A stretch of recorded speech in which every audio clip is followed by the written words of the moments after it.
guys, it's Captain Invisible here and welcome to another multiplayer battle for Medieval 2 Total War. This was a free-for-all battle I played not too long ago.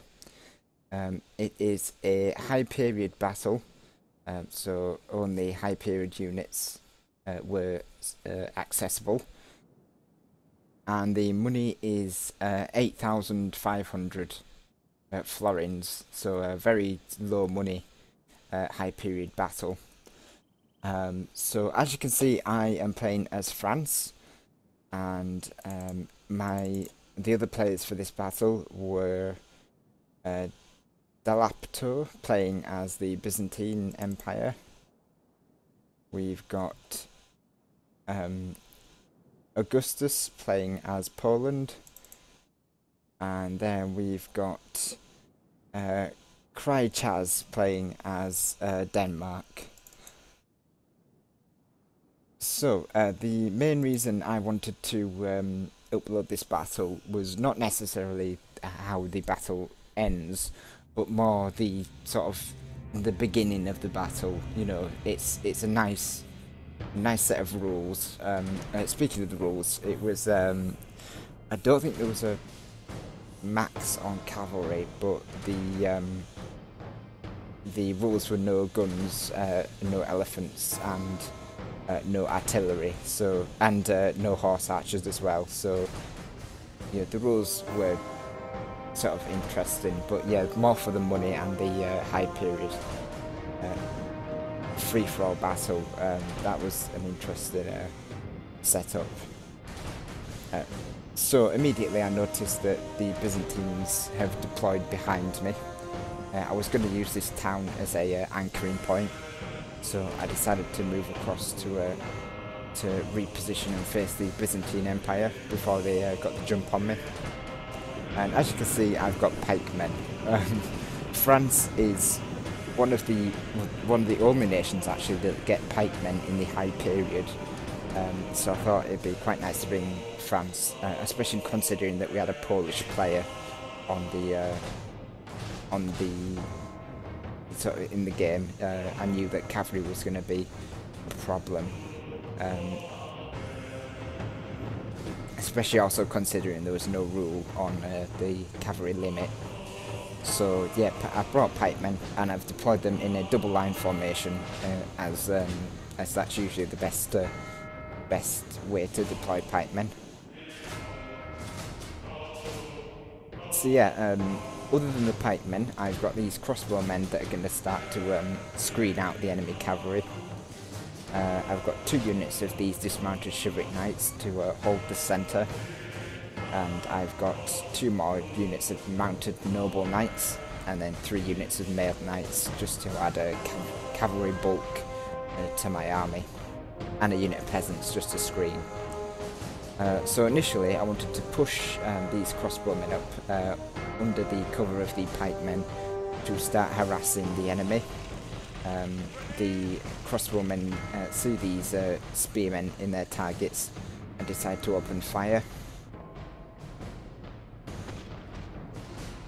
And one volley is going to take these guys from 112 men all the way down to 100 men in one volley. So these spearmen are not very well armoured for taking out that sort of punishment.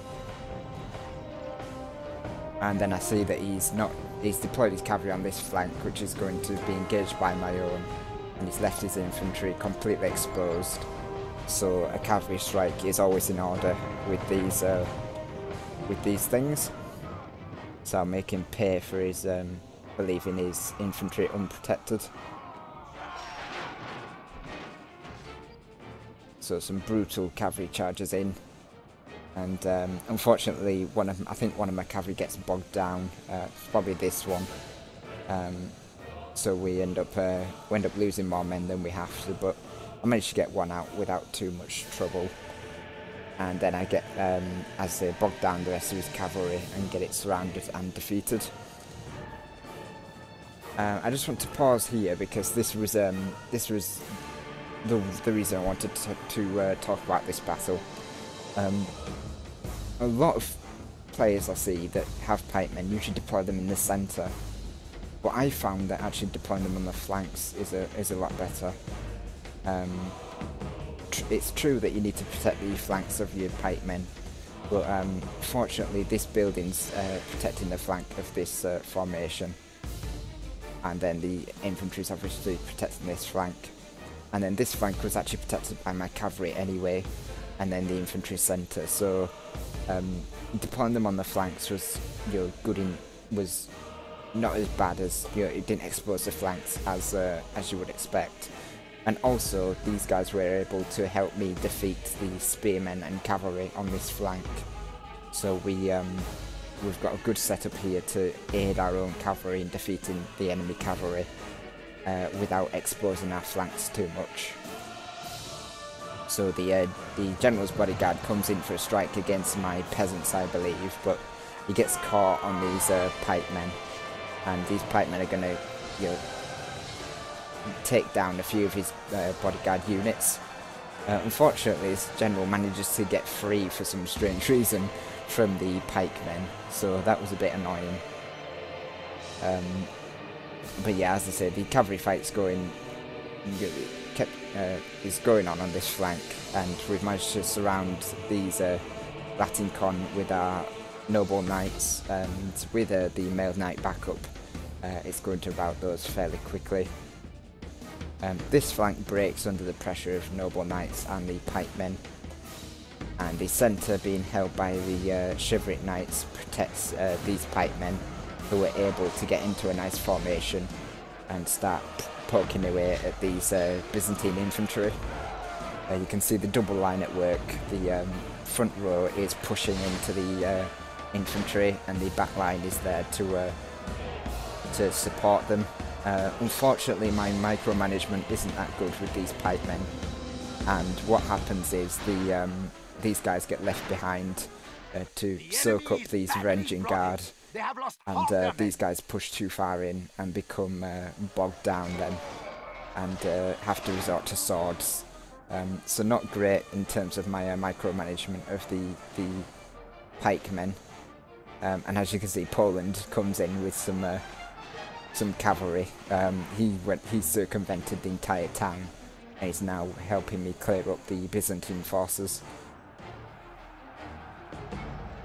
He sees an opportunity to take out some mailed knights here, but he obviously doesn't know about the pikemen, and well, that's what happens to cavalry with pikes. Completely cut down at least half of the unit there. 20 men in the unit. He was very lucky not to lose that cavalry unit there from the morale of losing so many men. And then it just becomes a case of cleaning up the infantry. The pikemen doing really well, and the enemy general lies dead. I'll have the statistics at the end. The enemy flees the battle. Run down those worthless peasants! So there goes the Byzantines, and Poland's now going to retreat back here. Unfortunately, this battle turns into a bit of a mess. As you can see behind, we've got some Denmark mounted crossbowmen in the back. Now I do a good job with my crossbowmen, sort of screening them out.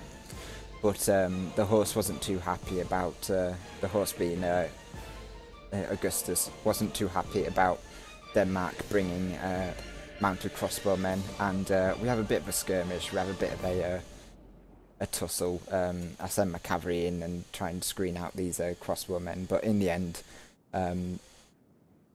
me and Augustus agree that I will just move out of his way and he can just steamroll Denmark, which doesn't go too well.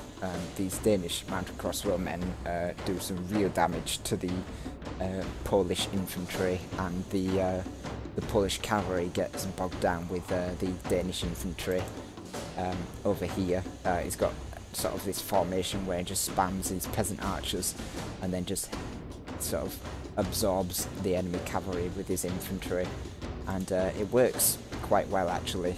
There's not a lot that Poland can do against this, and towards the end of the battle it gets a bit frustrated and admits defeat and then quits the battle, and being the horse, it ends the battle there. So as I say, we're just, there's just a long skirmish with my crossbowmen and these mounted crossbowmen, and a bit of a cavalry skirmish. All the while Poland's in my back with these mounted nobles. But as I say, towards the after a few minutes of this, me and Poland agree that I'll let him pass, and he can go and kill Denmark, and I position myself over here on this hill and wait for them to finish. However, as I say, when Poland gets defeated,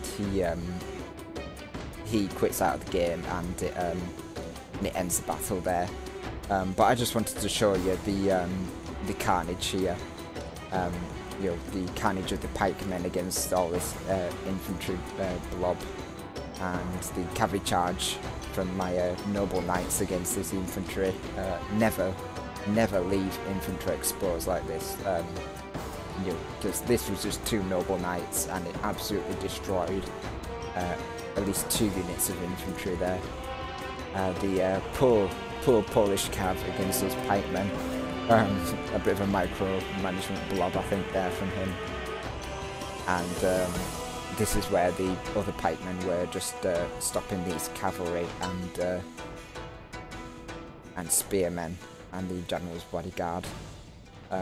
So yeah, that was basically what I wanted to discuss. So I will, what I'll do is I shall end the battle here, and I'll show you the battle results screen. But as I say, I just wanted to discuss pikemen, and having them on the flanks as opposed to the centre really does help in cavalry fights, and just showing you some effective use of cavalry in these double line formations. So yeah, I hope you enjoyed, and I will cut to the statistics screen now, and you can see the end results of this battle. So thank you very much for watching, and I shall jump to it.